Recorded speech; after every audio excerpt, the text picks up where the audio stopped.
Good evening. It is a rare man whose past does not return to haunt him. My past is about to catch up with me on this very show. If you are interested in watching, you will be treated to a macabre succession of murders, mysteries, and crimes of passion. I freely confess my guilt. This burden of guilt I am pleased to share with you in the program which follows immediately. I would like to go to my grave with a quiet conscience. Find him for me, Madame Blanche, and I'll pay you $10,000. How many of them were there? 2, a man and a woman. What do we have to do for the money? Find one man. What's his name? Nobody knows. Where is he?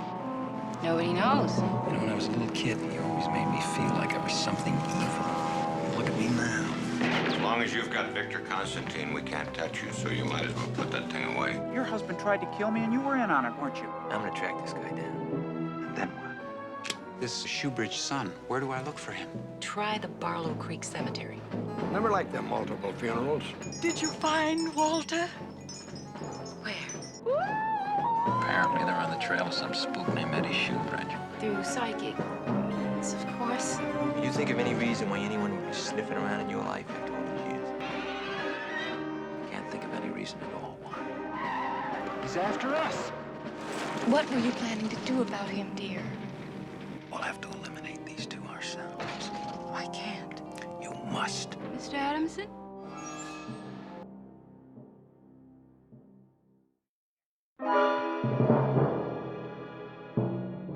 After the success of Frenzy, my father decided to do an adaptation of The Rainbird Pattern, a book by British novelist Victor Canning. The story of the book was very different from the film. It was set in the English countryside, not on the West Coast, and Madame Blanche had real psychic powers. But most importantly, the overall tone of the book was very dark. The film was carefully designed and prepared, and Ernest Lehman, who had worked on North by Northwest, was brought in. Everything was important in a Hitchcock picture. He paid attention to all the details. That's why he liked to work with the same people on his films. I think we're going to have to jump up to him up there. I was the assistant director to Alfred Hitchcock on Family Plot. Hitchcock in the past had only worked with 1 or 2 assistant directors that he was very familiar with. Hilton Green, who was head of production at Universal, knew my talent and asked if I would like to work with Hitchcock. Of course, the answer was yes, and I was basically assigned to the picture after I met several people and they gave their blessing. The very first meeting was 5 weeks after I started working with him. And we went into production, and the first thing you start to do is scout locations and do a budget and break down the script. But I needed to meet with the director. So every morning, either through the production manager or through even talking to Hilton Green at times, but especially going into his assistant, who was Sue Gauthier, I couldn't get to see Hitchcock. And I think the reason was they were basically afraid to tell Hitchcock that somebody wanted to meet with him and ask him questions about the film. Also, they were concerned that I was a very young assistant director and that he might rebuke that. So 5 weeks after a great deal of frustration, I knew that every morning when he arrived about 9 o'clock, he had a cup of coffee in his outer office with Sue Gauthier. And so one morning, I walked into that room very quickly and started to say, Sue, I need to really see Mr. Hitchcock. And there he was. And I introduced myself to him, and we sat there for a few minutes, and I told him who I was, what I had done recently, and he then invited me into his office. And after that, it was every morning at 9 o'clock. Hitchcock several times discussed with me what the theme of the movie was and how it was structured. And it was 2 separate stories about 2 different pairs of people and how they eventually crisscross and pass each other. And he was fascinated by that. And that really, from then on, I could see that he couldn't do anything that was really taxing, and that became a second unit. My mother also had been ill. She had had cancer, which she was recovered, but then she'd had a stroke, too. Alma was Hitchcock's wife, and he was very, very devoted to her. He loved her. She came by occasionally during pre-production and came by a couple times during filming. She used to come by on Tuesdays and leave the dog and sometimes have lunch with him. She was very much a part of him, and she was very much a part of selecting projects for him, and he would always consult with her on the pictures. Never outwardly on the set would she ever say anything, but I know behind the scenes she was very involved. Casting for Hitchcock was a little different than most directors or producers, and he saw a great many films. And Bill Batliner, who was head of feature casting at Universal Studios, would bring in films for Hitchcock to see in his private projection room. And he would relate to Bill Batliner, this is the guy, but I want him different, or I want him taller, or he has to be sweeter, he has to be tougher looking. And if you think about all of the Hitchcock pictures, he really had very distinguishable people, and so many of them look the same, whether it be Grace Kelly, followed by Tippi Hedren. They were the same type of women and the same type of romantic men. And he was deviating a little bit here, but that's what he was looking for. He knew what he wanted, and so we cast the picture. Now, you ain't afraid of a little bit of lightning, are you? Huh? When I met him in '63 when we were doing Marnie, I was the flashback sequence in Marnie. So we shot on another stage from the stage that Tippi and Sean Connery and everybody was working on, which was the main stage. And he would come over to the stage I was on, and he shot the flashback sequence with a huge lens that was a German lens that looked like a light bulb. And what it did was it distorted everything in the foreground, but made everything in the background sharp focus.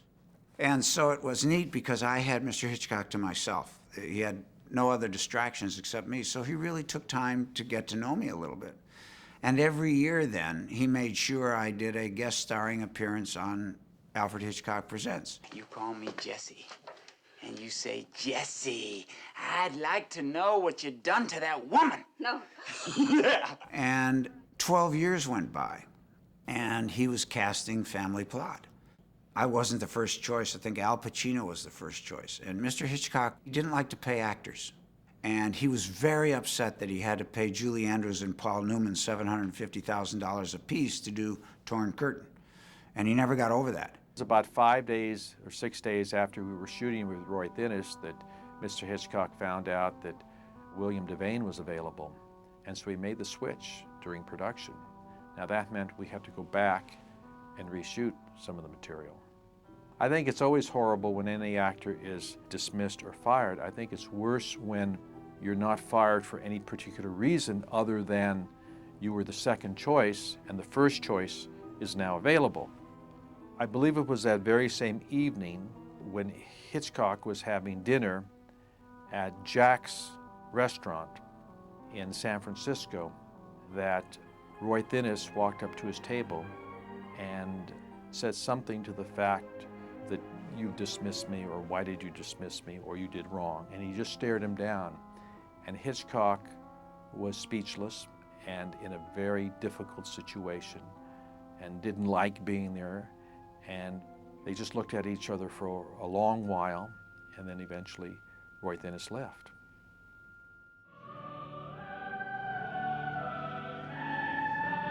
After Roy Thinnes left, and would tell all these wonderful stories with her, you know, so I would sit around and hear all these wonderful stories. You never heard him tell the same story twice. The nice thing was that he understood the parent-child relationship, director to actor. And I also, again, was a novice. I had very little film experience. One of the things he did at the very last minute, which was quite unusual for Hitchcock, was to really take away the set that it was originally designed in, or the period and location. Hitchcock had been famous for traveling the world, and really opening up locations in filmmaking.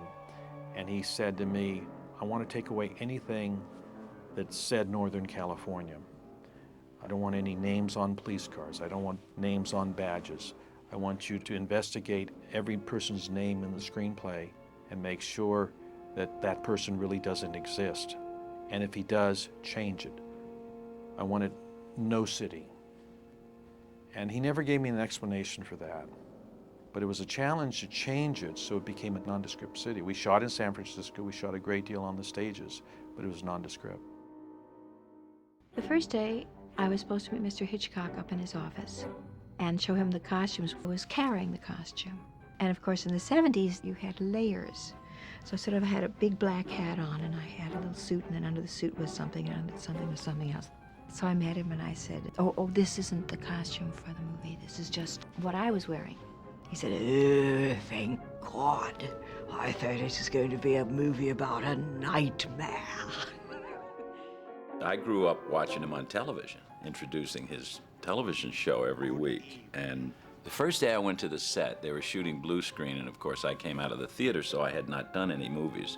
And I had never seen the process before, so there was this car and a big screen behind it, and the camera being set up and everything in front of it, and Hitch just kind of seemed to be killing time. And it went on and on. We waited and waited. I couldn't figure out what the hell they were waiting for. And finally, his secretary brought out a little wooden box, and she set the wooden box on top of the hood of the car. And I was standing to the side, and Hitch was standing right in front of the car. And they brought out a telephone, and everybody just kind of stood there. I don't know what the hell was going on. And then the phone rang. He picked up the phone. He said, yes. He said, right away or whatever. And he set the phone in the box. And he picked up a little, like, microphone, and he ripped open his shirt. And he put the microphone on his pacemaker. And what they were doing was checking his battery in his pacemaker. And I was a wreck. And then he checked his thing, put it down, picked up the phone. They said, fine. He put it back on. As he buttoned up his shirt, he said, I'm told I'm fine, Mr. Devane. We can continue now. So that was my first experience with Hitchcock. What'd you tell him? That came from the production designer, Henry Bumstead. Should go this way or this way. Doesn't matter, really.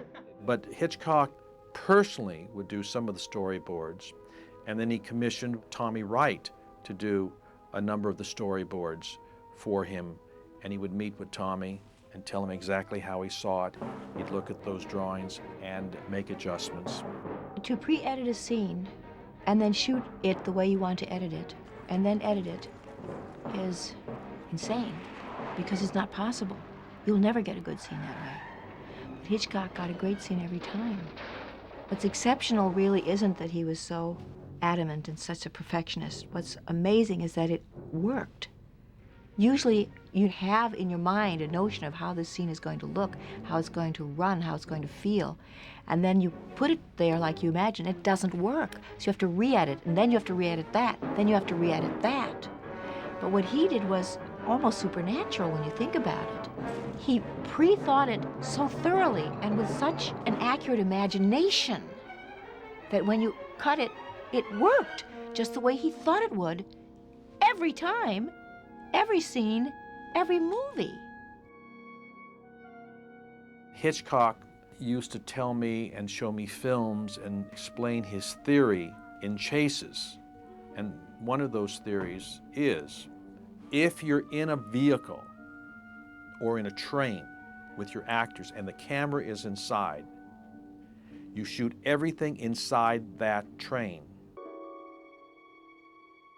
When I first met him, he said, William Powell. I don't know if I could play on that scale anyway, but I wasn't quite sure what he meant. I knew he wanted it kind of light, but that's all he said to me was William Powell. Brilliant planning. I don't have a single lead to follow. And about 3 weeks into it, at lunch one day, I said to him, you know, Hitch, I assume I'm doing what you want, otherwise you would tell me. And he said, of course. That was it. He didn't say anything else. And when we were shooting, he would say cat's feet. And you learn that cat's feet means pause. You're taking too much time, pick it up. I have a scene where I say something like Merry Christmas, and I said, Merry Chris, cut. I said, Hitch, what are you doing? I have to say Merry Christmas? No, Bruce, because when you say the must, I'm going to be over here, so we don't need to shoot it now. So when I tell directors that on Family Plot, we only shot 110,000 feet of film, period, and printed 55,000. That's a 2-to-1 ratio on a 2-hour and 20-minute movie. It's fantastic when I saw it. It was just so great. And Barbara did it great, you know, because she was cute in the movie. She's really very talented girl. I leaned to Hitch after that. I said, you know what, Hitch? You should go up at the top of the stairs. Barbara should look at the diamond. You should pan over on the stairway, and you should start down the stairway. Not Barbara, you. And you should wink in the lens. He thought about it for a long time, maybe 15 minutes, and then he said no. Had the world known that was going to be his last piece of film, it would have been so fantastic.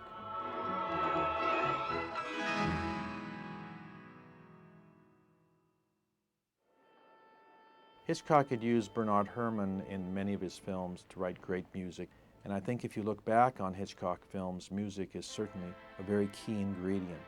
It is really almost his signature pattern. I do know before John Williams was selected, he had had a falling out with Bernard Herrmann, and I remember in the scoring session how exciting it was to watch Williams conduct, and of course Hitchcock was there a little bit of the time. Mr. Hitchcock had his office here at Universal Studios, and so he apparently needed a composer for this Family Plot, and the executive those years in charge of music was a gentleman called Harry Garfield. So it was Harry Garfield who recommended me as a newcomer, just having done Jaws, a very successful film, to Mr. Hitchcock. And I went to see him at his office, and we had lunch and had a chat, and I left, not knowing if he would engage me to do this or not. And then I got a call from Mr. Garfield the next day and said, Hitchcock, yes, he would like you to do the score. There is something at the core of his faith and trust and belief in music as a character in the film Métier was uniquely strong and high, and that I think every composer that worked for him benefited from that. I should say in the contemporary scene, Steven Spielberg is similar in that his films need a lot of music, and Mr. Spielberg is very happy about relying on music and is not disturbed by the disruption of a sense of reality that the presence of music might cause.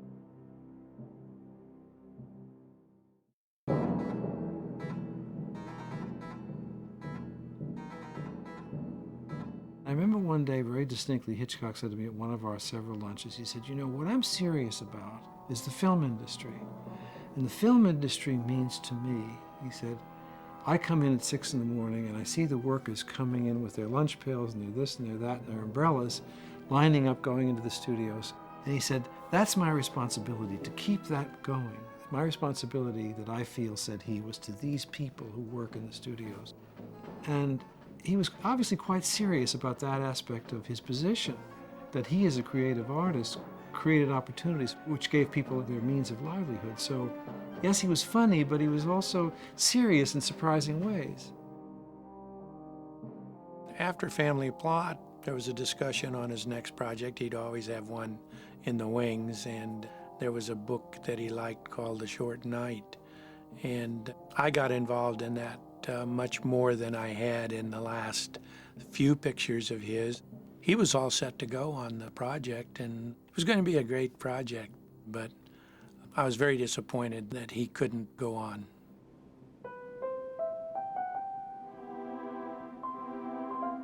I remember the day very vividly in my mind. I was up in my office and got a call from Sue, his secretary, saying that Mr. Hitchcock wanted to see me right away, and it was very important. Well, of course, I dropped everything and went down to his office and went into his office, and it was just the two of us, and he was behind his desk. And he almost had tears in his eyes, and he said, I can't go on. What are you talking about? And he said, I can't make this picture, and I would like for you to do a favor for me. And I said, well, of course I'll do a favor, but why? He says, I'm just not up to it, and I'm not strong enough to go on location, and I said, but we'll do it for you. You're there. You tell us what to do, and we'll do it.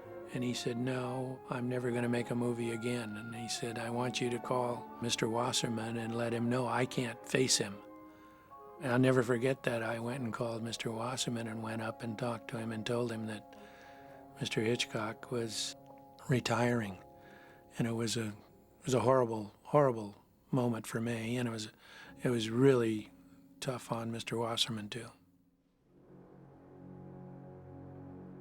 I think with most of his pictures toward the end of his career, I believe your first reaction, gee, is he slipping, or is this not as good as his previous pictures?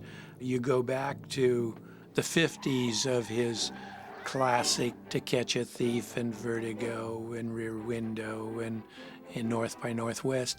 Those were something when you walked out and said, gee, great. And with the exception of Psycho and the Birds, they weren't that well received immediately. I think they grew on you.